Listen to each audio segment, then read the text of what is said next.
오늘 갈라디아서 3장 10절 말씀에서 이렇게 시작합니다. 무릇 율법 행위에 속한 자들은 저주 아래에 있나니 기록된 바 누구든지 율법책에 기록된 대로 모든 일을 항상 행하지 아니하는 자는 저주 아래에 있는 자라 하였음이라. 항상 행하지 아니하는 자, 무엇을요? 율법 행위를 항상 행하지 아니하는 자는 저주 아래에 있는 자라고 지금 성경은 선언하고 있죠. 우리가 법이라는 것을 한 번 지킬 수 있고 또 5번, 10번, 20번 지킬 수 있습니다. 그러나 항상은 불가능하죠. 이에 대해서 성경은 뭐라고 이렇게 선언하고 있나요? 아까 전에도 서두에도 이야기했지만 율법책에 기록된 대로 모든 일을 항상 행하지 않는 자는 저주 아래에 있는 자라고 선언했습니다. 우리는 결국은 율법을 다 지킬 수가 없는 존재라는 거죠. 율법을 우리에게 허락하신 것은 우리가 죄가 무엇인지 알기 위해서, 그리고 그것을 우리가 지키는 데 있어서 다 지킬 수 없다라는 것을 깨닫고, 그렇기 때문에 우리에게 필요한 것은 오직 예수님이라는 것을 가르쳐주기 위한 방편이었다라는 것입니다. 갈라디아서 1장에서 보면 복음과 다른 복음에 대해서 분명하게 사도 바울은 이야기하는 것을 볼 수가 있습니다. 복음은 무엇이었죠? 오직 예수 그리스도를 믿음으로 말미암아 의롭게 되는 것이라고 했습니다. 예수 그리스도의 그 십자가의 능력을 우리를 구원에 이룰 수 있게 해준다는 거죠. 다른 복음은 무엇이었죠? 다른 복음은 어떤 이단을 이야기하는 것이 아니라 예수님을 믿는 자들이 예수님 믿는 것뿐만 아니라 예수님도 믿고 행위도 하고 할례도 받고 또 율법을 지키는 것이라고 여기는 것, 그로 인해서 의롭게 되어지고 어떤 고행을 하고 해서 세상을 떠나 세속화된 이 세상을 떠나 혼자 살아가는 것, 그렇게 해서 구원을 얻거나 의롭게 될 수 있는 것이 아니라고 사도 바울은 이야기합니다. 그것을 가리켜서 다른 복음이라고 이야기했죠. 마치 예수님 한 분만으로는 부족하다, 보험을 드는 차원에서 예수님도 믿고 다른 어떤 율법 행위를 해야지만 내가 구원을 얻을 수 있다라고 하는 잘못된 복음을 통해서 받아들이는 그런 갈라디아 그 교회 성도들을 향하여서 사도 바울이 일가를 가하고 있는, 어리석다라고 답답하다고 이야기하는 것을 우리는 갈라디아서 1장에서 볼 수 있었습니다. 3장에서도 계속해서 같은 이야기를 지금 사도 바울은 하고 있죠. 율법을 행함으로 말미암아 의롭게 될 수 없다. 11절 말씀에 하나님 앞에서 아무도 율법으로 말미암아 의롭게 되지 못할 것이다. 그것이 분명하다고 이야기하면서, 왜냐하면 의인은 믿음으로 살리라 하였음이라고 성경이 증언하고 있기 때문이라고 사도 바울은 이야기하고 있습니다.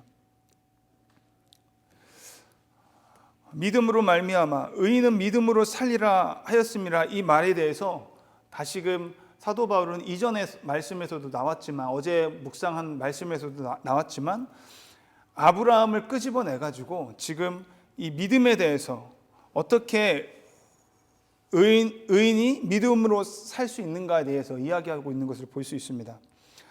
오늘 말씀 16절에 보면요, 이 약속들은 아브라함과 그 자손에게 말씀하신 것인데 여럿을 가리켜 그 자손들이라 하지 아니하시고 오직 한 사람을 가리켜 내 자손이라 하셨으니 곧 그리스도라. 하나님께서 아브라함에게 약속을 하셨습니다. 너와 내 자손이 너의 자손으로 말미암아 온 천하 만민이 복을 받을 것이다. 너와 너의 자손을 통하여서 말이죠. 이게 무슨 말입니까?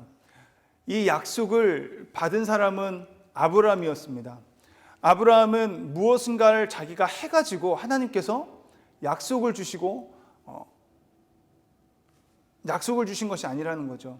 하나님께서 아무것도 하지 않았던, 믿음이 좋았습니까? 아브라함이 믿음이 좋아서 어떤 행위를 해서 하나님이 그에게 약속을 주신 것이 아니라 하나님이 아무것도 하지 아니한 그 아브라함에게 약속을 주신 것입니다. 그리고 그 약속을 믿음으로 아브라함이 복을 받게 되죠. 그 동일한 복을 저와 여러분이 받게 됩니다. 누구를 통해서요? 그의 자손. 오늘 본문에 기록되어 있는 것처럼 네 자손이라 하였으니 곧 그리스도다라고 이야기하고 있습니다.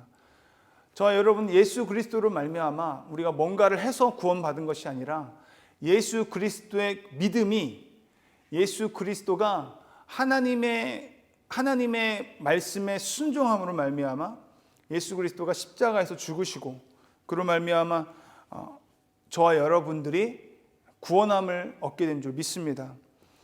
오늘 본문 말씀에서 13절 말씀에 이렇게 이야기하고 있습니다. 그리스도께서 우리를 위하여 저주를 받은 바 되사 율법의 저주에서 우리를 속량하셨으니 기록된 바 나무에 달린 자마다 저주 아래 있는 자라 하였습니다. 그리스도 예수께서 우리를 위해서 무엇을 받았다고 하죠? 저주를 받은 바 되었다고 말씀하고 있습니다.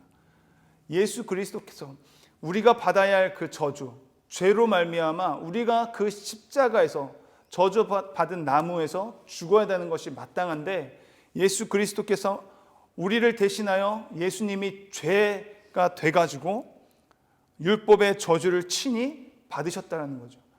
그래서 어떻게 지금 표현하고 있냐면요, 우리를 속량하셨다라고 말씀하고 있습니다.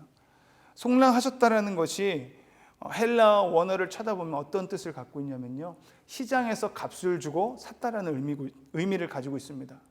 무엇입니까? 우리가 가치 있는 존재가 아닙니다. 우리는 가치가 없고 정말 썩어서 문드러져서 이제 곧 쓰레기통에 들어가야 할 지옥 백성이었던 저와 여러분이 예수 그리스도가 핏값 주고 사셨기 때문에 우리가 의롭게 되고 구원을 받을 수 있게 되었던 거죠. 그렇다면 우리는 어떤 자들이죠? 팔려진 자입니다. 누구에게요? 예수님이 우리를 삶으로 이제 팔려진 자로서 이제 우리의 삶이 누구의 소유가 된 것입니까? 예수 그리스도, 하나님의 소유된 자가 되었다라는 것입니다. 그럼 우리의 인생은 그러면 누구의 뜻을 의해서 뜻대로 살아야 되는 것이죠. 우리를 사신, 핏값 주고 사신 예수님의 뜻 아래에서 살아가야 될 줄 믿습니다. 예수님이 우리 인생의 주인이 되어서 이제는 내 뜻대로 사는 것이 아니라 예수님의 뜻 안에서 살아가야 될 줄 믿습니다. 그래서 갈라디아서 2장 16절, 20절 말씀에서 그렇게 이야기하고 있잖아요. 20절 말씀에 내가 그리스도와 함께 십자가에 못 박혔나니 그런즉 이제는 내가 사는 것이 아니요 오직 내 안에 그리스도께서 사시는 것이라. 이제 내가 육체 가운데 사는 것은 나를 사랑하사 나를 위하여 자기 자신을 버리신 하나님의 아들을 믿는 믿음 안에서 사는 것이라. 아멘. 이제는 우리를 위해 사는 것이 아니라, 나를 위해 사는 것이 아니라 나를 위해서 십자가에서 못 박혀 죽으신 하나님의 아들을 믿는 믿음 안에서 사는 것인 줄 믿습니다. 그럼 이제는 우리는 하나님을 더욱 사랑하고 내 이웃을 사랑하며 살아가야 될 줄 믿습니다. 왜냐하면 율법 중에, 계명 중에 가장 큰 계명이 무엇이라고 해요? 하나님을 사랑하고 이웃을 사랑하는 것이라 했습니다. 예수님도 마찬가지로 하나님을 사랑하고 우리를 사랑하셨기 때문에 하나님의 말씀에 순종해서 십자가의 그 길을 가신 것처럼 저와 여러분이 이제는 나를 위해 사는 것이 아니라 나를 위해 십자가에 못 박혀 죽으신 하나님의 아들을 위해 사는 삶을 사는 사람들이라면 마땅히 하나님을 더욱 사랑하고 또 이웃을 사랑하며 살아가야 되는 존재인 줄 믿습니다. 오늘 더욱더 하나님을 더욱 사랑하고 내 이웃을 돌아보면서 오늘도 끊임없이 그들에게 하나님의 말씀을 증거하면서 간증을 하면서 그렇게 복음을 전하는 자로 살아갈 수 있는 저와 여러분이 되기를 소망합니다. 함께 기도하시겠습니다. 하나님 감사합니다. 오늘도 말씀을 통해서 우리가 무엇을 해서 우리의 공로에 의해서 구원받은 것이 아니라 하나님의 전적인 은혜로 말미암아 예수 그리스도가 우리의 모든 죄를 핏값 주고 사심으로 우리를 속량하시고 대속하심으로 말미암아 구원받고 의롭게 된 줄 믿습니다. 하나님, 우리가 그 진리를 붙들게 하여 주시고 우리가 어떤 행위를 통해서 뭔가를 해서 구원 얻는다고 하는 그런 다른 복음에 대해서 우리가 미혹되지 아니하게 주님 도와주시옵소서. 우리가 그렇게 은혜를 받은 자로서 오늘도 우리를 위해 사는 것이 아니라 우리 삶의 주인 되신 예수 그리스도 주를 위해 사는 삶을 살기를 원합니다. 하나님을 더욱 기쁘시게 하는 삶을 살기를 원합니다. 하나님을 더욱 사랑하고 내 이웃을 사랑함으로 우리가 오늘 복음 전하는 그 일에 쉬지 아니하게 하여 주시고 늘 감사와 찬양으로 하나님께 세세토록 영광을 올려드리는 삶을 살아갈 수 있도록 주님 우리를 붙들어 주시옵소서. 주님께서 우리를 그렇게 인도하시고 이끌어 주실 것을 믿사옵고 예수님의 이름으로 기도드렸습니다. 아멘.